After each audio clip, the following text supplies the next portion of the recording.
Hello, मैं हूँ Rakesh sir और आप लोग देख रहे हैं मेरा यूट्यूब चैनल फीटर टेक्नोलॉजी आरवी। तो जो भी यहाँ पे नए लोग आए हैं कृपया कर सब्सक्राइब करें और वीडियो को लाइक करते रहें। तो अब हम लोग आगे बढ़ते हैं वीडियो की ओर। तो आज का हमारा टॉपिक है डाई। इसका काम है क्या? इसका काम है एक्सटर्नल थ्रेड को काटना, यानी कि किसी भी सिलेंड्रिकल जॉब के बाहरी भागों पर चूड़ी बनाने का काम करते हैं हम लोग। तो यहाँ पर ये हम लोग देख लेते हैं।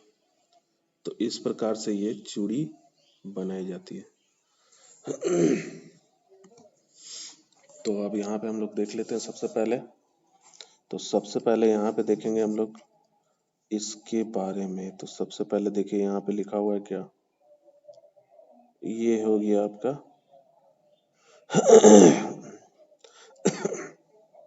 यहाँ पे ये कंपनी का नाम लिखा हुआ है। यहाँ पे देखिए यहाँ पे लिखा हुआ है 1.0, ये इसका पिच होता है। और ये जो होती है ये हाई स्पीड स्टील की बनाई जाती है। तो इसकी मटेरियल जो है हाई स्पीड स्टील की बनी हुई है। अब यहाँ पे देखते हैं हम लोग, यहाँ पर ये गोल गोल तीन बने हुए हैं। तो इन तीनों गोलों का क्या काम होता है? इन तीनों गोलों का क्या काम होता है? तो यहाँ पे देखते हैं हम लोग, यहाँ देखिए ये चार भी बने हो सकते हैं। तो ये पिच के अनुसार, जैसे यहाँ पे देख रहे हैं ये पिच बढ़ाया गया 1.25। तो पिच के अनुसार ये गोले जो होते हैं ये कितने भी हो सकते हैं। तो यहाँ पर ये जो गोले दिए गए हैं, इन गोलों को हम लोग कहते हैं फ्लूट। इन गोलों को फ्लूट कहते हैं। और ये बीच का जो हिस्सा होता है, ये बीच का हिस्सा यहाँ पर, तो ये बीच का हिस्सा हमारा कहलाता है कटिंग एज। जैसे यहाँ पे देखिए, यहाँ पे तित बना हुआ है ये।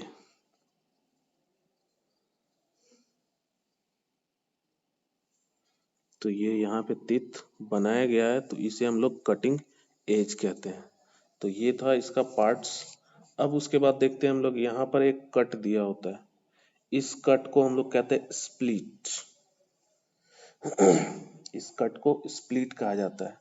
ये स्प्लिट जो होती है ये 0 से 5 mm तक की एक्सटेंशन को प्रदान करती है। तो इसे हम लोग घटाने और बढ़ाने का काम करते हैं। जैसे कि यहाँ पे हम लोग देख रहे हैं ये लगा हुआ है यहाँ पे होल्डर के अंदर।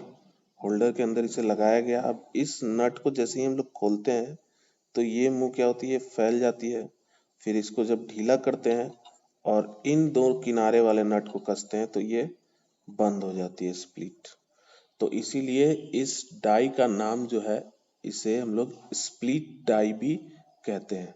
कुछ कुछ सॉलिड डाई भी आती है। सॉलिड डाई में क्या होता है, ये हिस्सा नहीं बना होता है, उसमें स्प्लिट नहीं होती है। किसी किसी में अलग अलग बीट बनी होती है उसे, जैसे पाइप डाई। पाइप डाई में क्या होता है, ये बीट और ये बीट दोनों अलग अलग होती है। तो यहाँ पर हम लोग देख लेते हैं। तो इसे हम लोग कहते हैं स्प्लिट डाई। अब इस डाई को हम लोग देखेंगे यहाँ पे। तो इस डाई को हम लोग सबसे पहले निकाल लेते हैं। निकालने के बाद देखिए यहाँ पे कि ये हिस्सा क्या दिखा रहा है हमें। तो यहाँ पे देखेंगे हम लोग, तो ये हमारा हो गया स्प्लिट। तो स्प्लिट जो होता है ये कटा होता है और ये 5 mm के एक्सटेंशन में दिया जाता है। और इस साइड में और इस साइड में एक होल बना हुआ है, जो कि दोनों किनारों पे जो स्क्रू लगे हैं वो इसे प्रेशर देकर दबाते हैं ताकि ये स्प्लिट जो है ये बंद हो जाए। तो ये एक्सटेंशन देने का काम करती है ताकि जो थ्रेड काटी जाए वो थ्रेड काफी फिनिश हो सके। तो यहाँ पे हम लोग देखते हैं, यहाँ पे देखिए M10 लिखा हुआ है। M का मतलब होता है मेजर डाया, यानी कि अधिकतम व्यास। तो अधिकतम व्यास यहाँ पे 10 mm है और इसकी पिच जो दी गई है वो है 1.25।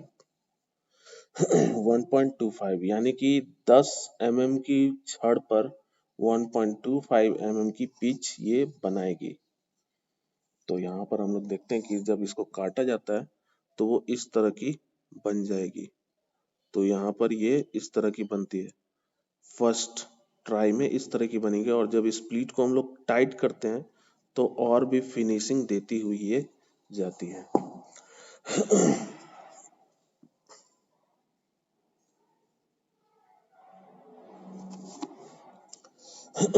अब उसके बाद आते हैं, इसमें भी ये भी आपका M10 है, और इसमें जो है पिच जो दी गई है वो है 1 mm की, पिच 1 mm की दी गई है।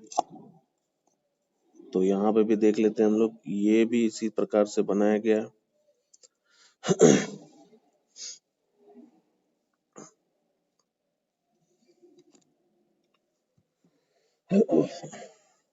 अब उसके बाद देखते हैं, यहाँ पर हम लोग, यहाँ पर देख रहे हैं हम लोग 1/2 यानी कि हाफ। यहाँ देखिए BSW यानी कि ब्रिटिश स्टैंडर्ड विथ वर्थ, जिसका एंगल 55 डिग्री का होता है। यहाँ पे इसकी कंपनी का नाम लिखा हुआ है। तो इस वाले हिस्से को हम लोग टैपिंग के लिए प्रयोग करते हैं।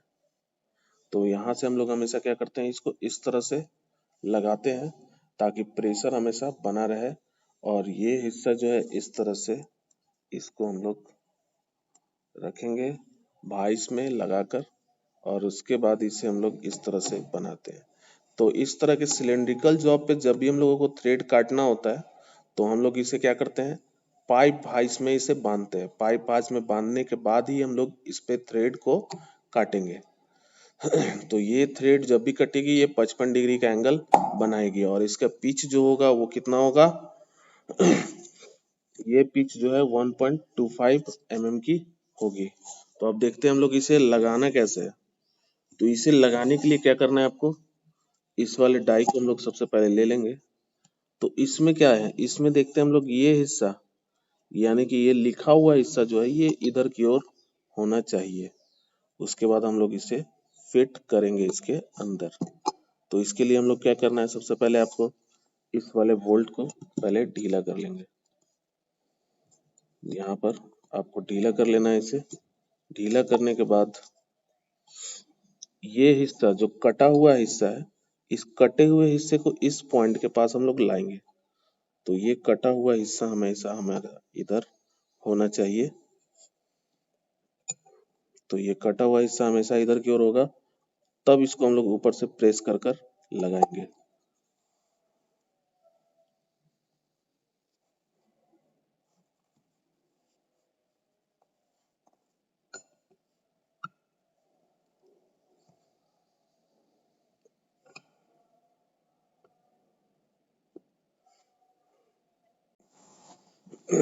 तो अब हम लोग देख लेते हैं इसको, ये इस तरह से फिट हो जाएगी।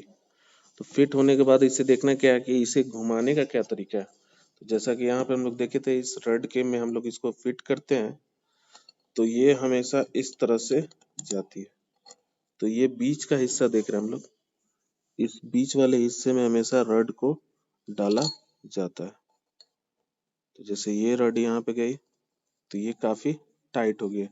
अब इसको क्या करना है आपको, इस वाले हिस्से को हम लोग पाइप वाइस में बांधेंगे, और पाइप वाइस में बांधने के बाद इस तरह से पाइप वाइस में बांध लेते हैं। उसके बाद हम लोग इसको ऐसे घुमाएंगे। तो घुमाने का तरीका इसमें भी वही है, आपको 2 बार क्लॉकवाइज और 1 बार एंटी क्लॉकवाइज। तो आप लोगों को वीडियो कैसा लगा, अच्छा लगा तो लाइक करें, और जो भी न्यू व्यूवर्स यहाँ पे आए हैं उन सभी से रिक्वेस्ट है कि आप लोग सब्सक्राइब करें, और जिन किन्हीं को कोई भी डाउट क्वेश्चन पूछना हो तो आप लोग कमेंट बॉक्स में पूछ सकते हैं। तो आज के लिए इतना ही, धन्यवाद।